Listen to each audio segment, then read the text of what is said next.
Twice now, President Trump has refused to agree to a peaceful transfer of power if he loses. What are you going to do if you win and he just won't leave? Well, number one, the American people aren't going to be shut down in this election. They're going to vote. They're going to vote in large numbers, and they're just not going to be denied. And it's going to be clear from the beginning exactly where this is going.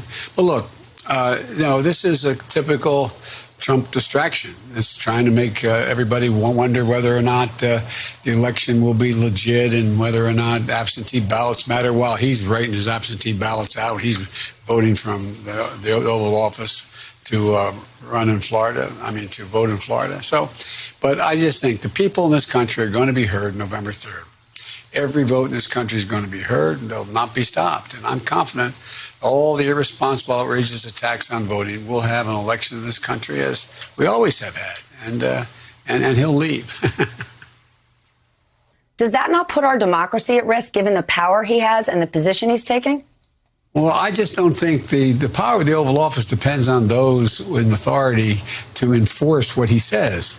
And, he already have 6 members of his administration who were 4-star generals and major positions in Homeland Security and the like, who said that this guy's not fit to be president.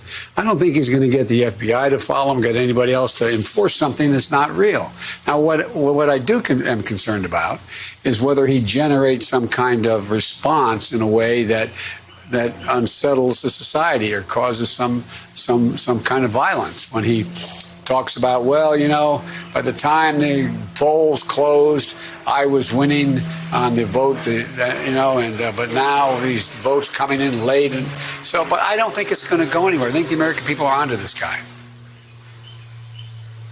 But come November 4th, we know all the votes won't be counted, and if they're not, and people are fired up and they take to the streets, what will you do? Well, look, I'm not going to even entertain that because I'm not anticipating that happen. What will I do?